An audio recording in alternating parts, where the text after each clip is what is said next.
Hi అందరికీ. పార్వతి, పిల్లలు వచ్చేసారు, నేను అరుగు మీదకి వెళ్తున్నాను అంటూ స్కూల్ నుంచి వచ్చిన అరగంటకి పిల్లలకి ట్యూషన్ చెప్పడం మొదలుపెట్టారు ప్రకాశం మాస్టారు. పార్వతి ప్రకాశం దంపతులది అన్యోన్య దాంపత్యం. ప్రకాశం మాస్టారు ఆ ఊరిలోనే లెక్కల టీచర్గా ఉద్యోగం చేస్తున్నారు. వీరి ఒక్కగానొక్క కూతురు సహస్ర డిగ్రీ ఫైనల్ ఇయర్ చదువుతోంది. మాస్టర్ స్కూల్ అయిన తర్వాత ప్రతిరోజు సాయంత్రం పిల్లలకు ఇంట్లో ఉచితంగా ట్యూషన్లు చెప్తూ ఉంటారు. ఒక ఆదివారం నాడు అరుగు మీద మడత కుర్చీలో కూర్చుని ఆ రోజు పేపర్ తిరగేస్తున్న మాస్టారుతో ఆ పక్కనే కత్తిపీట మీద కూర్చుని కూరలు కోసుకుంటున్న పార్వతి, అమ్మాయికి ఏదైనా మంచి సంబంధం చూడమని శాస్త్రి గారికి చెప్తానన్నారు, చెప్పారా అంటూ అడిగింది. చెప్పాను పార్వతి, అమ్మాయి విషయంలో ఒక నిర్ణయం తీసుకున్నాక నేను ఆలస్యం చేస్తానా? మొన్ననే శాస్త్రి గారు కనపడితే అమ్మాయి వివరాలు ఇచ్చి మనకు సరిపోయే మంచి పెళ్లి సంబంధం చూడమని చెప్పాను. అలాగే మంచి సంబంధం చూసి చెప్తానన్నారు శాస్త్రి గారు. ఆ అమ్మాయి పెళ్లి చేయాలని అనుకున్నాం, కానీ అది ఎలా జరుగుతుందో ఏమోనని బెంగగా ఉందండి. ఎందుకు పార్వతి బెంగ? మన అమ్మాయికి ఏం తక్కువ? అందం, చదువు, తెలివితేటలు. ఒక్క మాటలో చెప్పాలంటే లక్ష్మీదేవి లాంటి నా కూతురు కోడలుగా అడుగు పెట్టాలంటే ఆ ఇల్లు ఎంత అదృష్టం చేసుకోవాలో అంటూ ఆయన పర్సులో ఉన్న కూతురు ఫోటోని స్పృశిస్తూ గర్వంగా అన్నారు మాస్టారు. ఎంత అందం, చదువు, తెలివి ఉన్నా ఈ రోజుల్లో లక్షలు లేనిది ఆడపిల్లలు అత్తవారింటికి వెళ్ళారండి. ఒకవేళ చేసుకోబోయేవాడు అమ్మాయిని ఇష్టపడి ఆదర్శ భావాలు కలిగి కానీ కట్నం లేకుండా పెళ్లి చేసుకుంటాను అన్నా అతని వెనకాల కుటుంబ సభ్యులు ఒప్పుకోవద్దు. ఒకవేళ మన అదృష్టం బాగుండి వాళ్ళు కూడా ఒప్పుకున్నా రేపు పెళ్ళై అమ్మాయి అత్తవారింటికి వెళ్ళాక కానీ కట్నం లేకుండా ఒత్తి చేతులతో ఊపుకుంటూ వచ్చావని అమ్మాయిని ఇబ్బంది పెట్టరు. మీరు మగ మహారాజులు, మీకు ఇవేమీ పట్టవు. ఎంతసేపు మీ ఉద్యోగము దేశసేవే తప్ప. మీ తోటి వారందరూ స్కూల్లో ఉద్యోగాలు చేసుకుంటూ దానికి తోడు ట్యూషన్లు చెప్పుకుంటూ బోలెడు సంపాదిస్తున్నారు. మీరు మాత్రం రూపాయి ఆశించకుండా అందరికీ ఊరికే ట్యూషన్లు చెప్తున్నారు. ఆ వచ్చే జీతంలోనే ఎన్నాళ్ళు ఇంటిని నెట్టుకొచ్చాం, అమ్మాయిని చదివించుకున్నాం. ఇప్పుడు పెళ్ళంటే మాటలా? మనం ఇప్పటి వరకు తిని తినక పోగు చేసుకున్న కాస్త డబ్బు పెళ్లి ఖర్చులకే సరిపోతుంది. మరి కట్న కానుకలు ఎక్కడి నుంచి తీసుకొస్తారు అంటున్న భార్య మాటలకు చిరుమందహాసంతో, అలా డబ్బు తీసుకుని ట్యూషన్లు చెప్పడం నాకు ఇష్టం ఉండదని నీకు తెలుసు కదా పార్వతి. ఇష్టం ఉండదని తెలుసండి. ఇప్పటి వరకు మీరు ఎంతోమంది పిల్లలకు ట్యూషన్లు చెప్పి పెద్ద పెద్ద చదువులు చదవడానికి ఏమీ తెలియని వారికి దిశానిర్దేశం చేసి కొన్ని సందర్భాల్లో కొంతమంది పిల్లలకు ఆర్థిక సాయం చేసి ఎంతోమందిని వృద్ధిలోకి తీసుకొచ్చారు. వాళ్ళలో ఎవరైనా కనీసం ఒక్కసారైనా మిమ్మల్ని పలకరించడానికి వచ్చారా? అలా అనకు పార్వతి. జీవన సంద్రంలో కొట్టుకుపోయే వారికి అంత తీరిక ఎక్కడుంటుంది చెప్పు? నా పిల్లలు ఎక్కడున్నా వారు నన్ను గుర్తుపెట్టుకుంటారు అనే నమ్మకం నాకుంది. వాళ్ళు ఎక్కడున్నా మా మాస్టర్ వల్లే మేము ఈరోజు ఇలా ఉన్నాం అనుకుంటారే, ఆ ఆనందం చాలు నాకు. పార్వతి, నేను రోడ్డు మీదకు వెళ్తే ఆ పిల్లల తల్లిదండ్రులు మనసారా నాకు ఇచ్చే గౌరవం నాకు ఎంతో తృప్తినిస్తుంది. మన వల్ల ఎవరికైనా ఎంతో కొంత మంచి జరిగిందే కానీ ఎవరికి ఏ విధమైన కీడు ఇప్పటి వరకు జరగలేదు. కంగారు పడకు పార్వతి, అంతా మనకు మంచే జరుగుతుంది.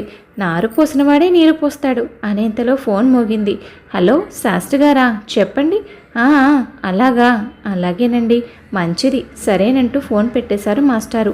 శాస్త్రి గారే ఫోన్ చేశారు పార్వతి. అమ్మాయికి మంచి సంబంధం దొరికిందట. అబ్బాయి సాఫ్ట్వేర్ ఇంజనీర్, బాగా కలిగిన సంబంధం.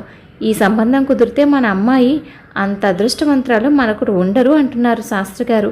అమ్మాయి వాళ్ళకి బాగా నచ్చిందని రేపే అమ్మాయిని చూసుకోవడానికి మగపెండవారు వస్తారని అంటున్నారు. అయ్యో, రేపేనా? అయితే చాలా పనుంది. భగవంతుడా, అంతా బాగా జరగాలి అనుకుంటూ ఇంటిని సర్దే పనిలో పడింది పార్వతి. మన్నాడు చెప్పినట్టుగానే మగపెళ్లివారు రానే వచ్చారు. అసలే అందంగా ఉండే సహస్రను మరింత అందంగా అలంకరించి కూర్చోబెట్టారు. అమ్మాయి మాకు ఫోటోలోనే బాగా నచ్చిందండి, అందుకే ఏరికోరి మీ సంబంధమే కావాలని వచ్చాం. ఇంతవరకు వచ్చాక దాచేదేముంది? మా అబ్బాయి అందం, చదువు, ఉద్యోగం, మాకున్న ఆస్తిని చూసి చాలా చాలా సంబంధాలు వస్తున్నాయి. 15 లక్షల వరకు కట్నం ఇస్తూ ఉంటున్నారు. కానీ మాకు డబ్బు ముఖ్యం కాదు. మీ అమ్మాయి మాకు బాగా నచ్చింది. ఈ ఊర్లో మీకున్న పేరు గౌరవం మరింత నచ్చాయి కాబట్టే ఆడపడుచు కట్నం ఓ 50,000, అమ్మాయికి పుట్టింటిసారిగా ఓ 5 లక్షలు ఇవ్వండి. కట్నం లేకుండా అత్తారింట్లో అడుగు పెట్టడం మీ అమ్మాయికి కూడా అంత గౌరవంగా ఉండదు కదా.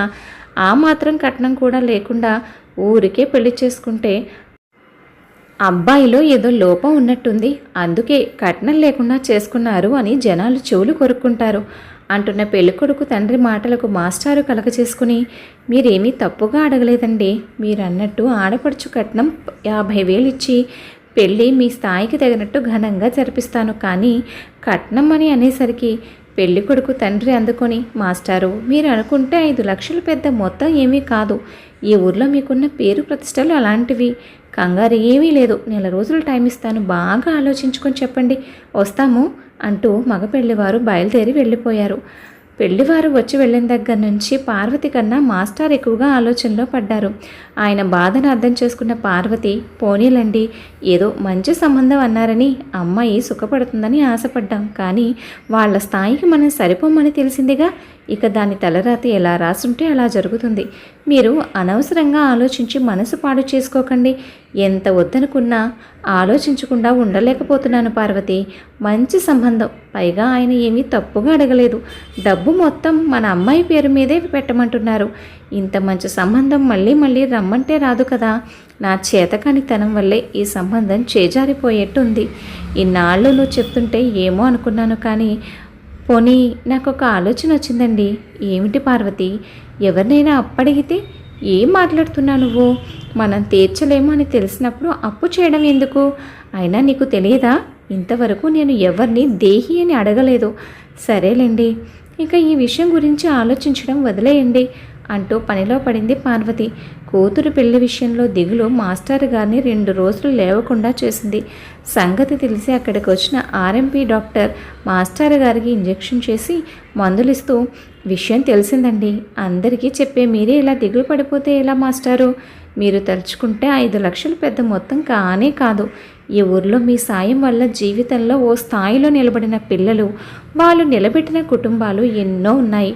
ఆఖరికి మా ఇంట్లో కూడా మా 2 అబ్బాయిలు ఇప్పుడు నెలకు లక్షల్లో సంపాదిస్తున్నారు అంటే అది మీ దయ వల్లే. కాబట్టి ఎక్కువగా ఆలోచించకండి, అంతా మంచి జరుగుతుంది. చాలా నీరసంగా ఉన్నారు, కాస్త జావ తాగి మందులు వేసుకోండి అంటూ ఆయన బయలుదేరారు.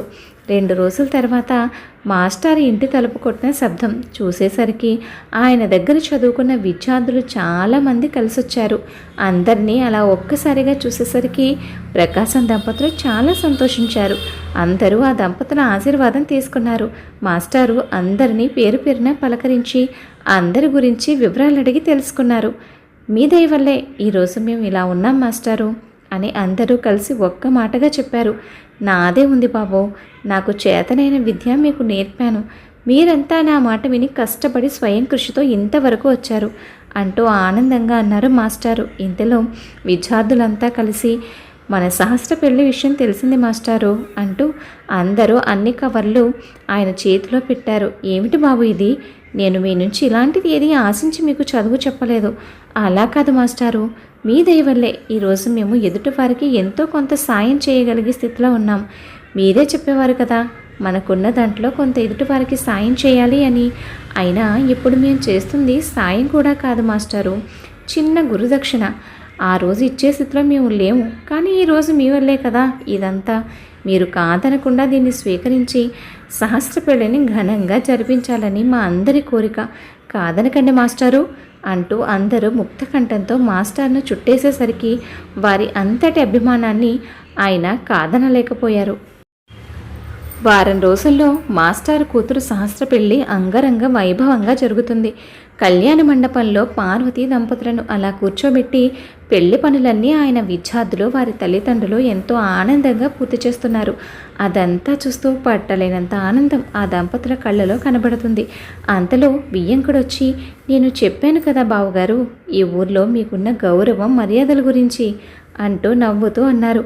కళ్యాణ వేదికపై ఏడుగు జోడుగా ముచ్చటగా ఉన్న నవదంపతులను చూసి మురిసిపోయారు ప్రకాశం దంపతులు. అలా మాస్టారు చేసిన నిస్వార్థమైన సేవ ఆ విద్యార్థుల జీవితాలతో పాటు ఆయన జీవితంలో కూడా వెలుగులను నింపింది. కథ విన్నారు కదా అండి. కథపై మీ అభిప్రాయాన్ని తప్పకుండా కామెంట్ చేయండి. మరొక మంచి కథతో మళ్ళీ కలుద్దాం. ఉంటాను మరి.